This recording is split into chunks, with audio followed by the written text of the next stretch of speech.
Hello, I'm Dr. Wickham Simons. I'm an obesity medicine specialist from the Triangle region of North Carolina, and this is Obesity Medicine Perspective.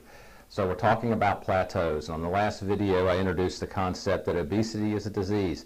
It is a complex disease which is not fully understood by scientists and physicians, and one of the manifestations of that is when you lose weight, your body tries to stop you at some point or at various points, and it tries to actually make you gain weight, and the outworking of this is something that we call the plateau. It's where your weight plateaus out and you have a hard time breaking it.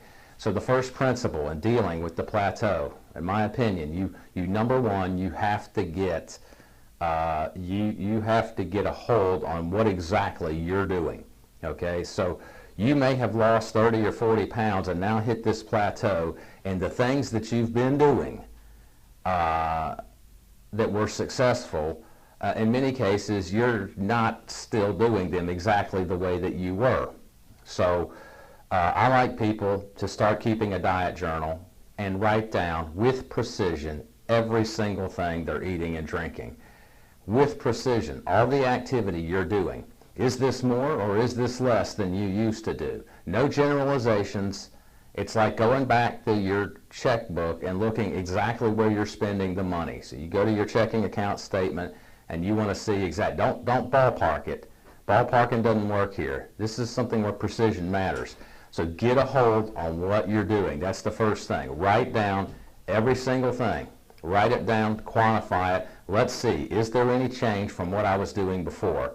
That change, you may be doing better than you were doing before. You may be doing worse. In most cases, you've let a few things back in.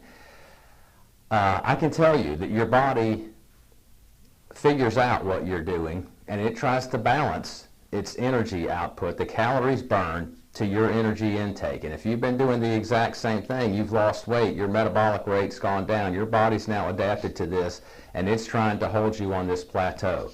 So we're not going to know exactly what that is until we can quantify exactly what you're doing. So the number one principle, write every single thing down to get an idea of what you're doing, both intake-wise and activity-wise, and then we have a base from which we can begin to change things. I'll continue to talk about this on the next video, and until we talk again, I'll give you the tools, you give me the effort, and together we overcome obesity.